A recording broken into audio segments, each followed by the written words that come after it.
Hello' friends, ইকমৰ ৰ'দটো যি ওলাইছে আজি আপোনালোকক দেখাব লৈছোঁ। মই এয়া ঘৰতে মৌ ৰস উলিয়াই মৌ বাকচ দেখাই আছোঁ আপোনালোকক। এইটো এটা মৌ বাকচ। ইয়াত মৌ আছে।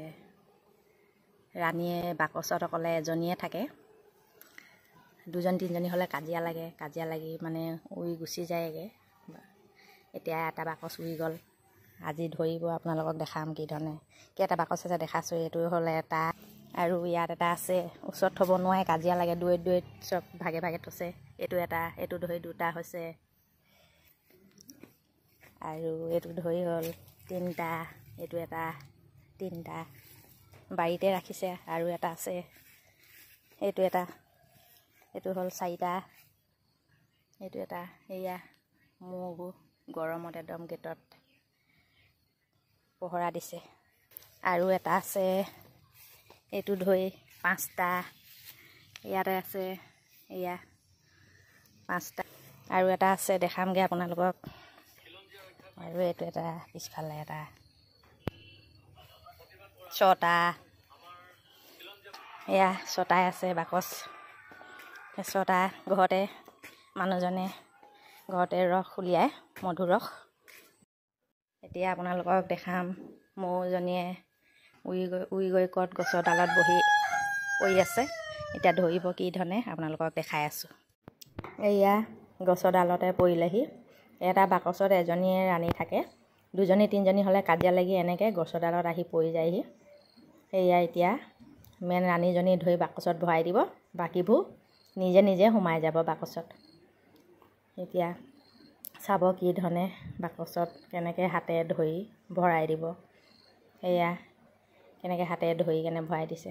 কোনজনী ৰাণী মই ধৰিব নোৱাৰোঁ, কিন্তু মানুহজনেহে পাৰে। আৰু কোনজনী মেইন ৰাণীজনীকে ধৰি বাকচতে এয়া ভৰাই দিব।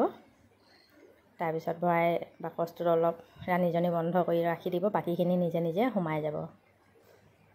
এয়া এজনীয়ে কামুৰিলে হাতত। এয়া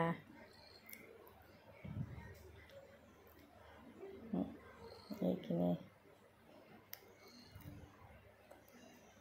ৰঙাবোৰ মাইকী মৌ হয়, ক'লাবোৰ মতা মৌ।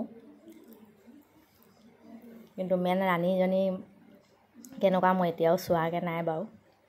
মেইন ৰাণীজনী ধৰি দিয়াৰ পিছতে বাকীখিনি নিজে নিজে চব সোমাই যাব বাকচটোতে।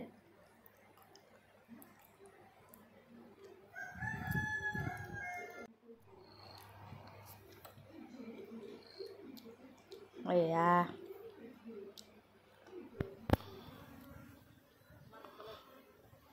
এতিয়া সেই গছৰ ডালত থকা কলনীটো এই বাকচত সোমাবলৈ ধৰিছে।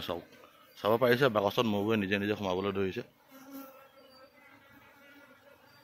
এইয়া গছৰ পৰা উৰিছে চব গছৰ পৰা উৰি এতিয়া নিজে নিজে বাকচটোত সোমাবলৈ বিচাৰিছে। কিয়নো ৰাণীজনী ইয়াত আবদ্ধ হৈ গ'ল। এতিয়া বৰ্তমান কুইনজনী কি ধুনীয়াকৈ সকলো সোমাই আছে, দেখিছে, ধৰিব পাৰিছে। নিজে নিজে বিচাৰি সোমাই আছে। ৰাস্তাটো কোনফালে আছে নিজে নিজে বিচাৰি।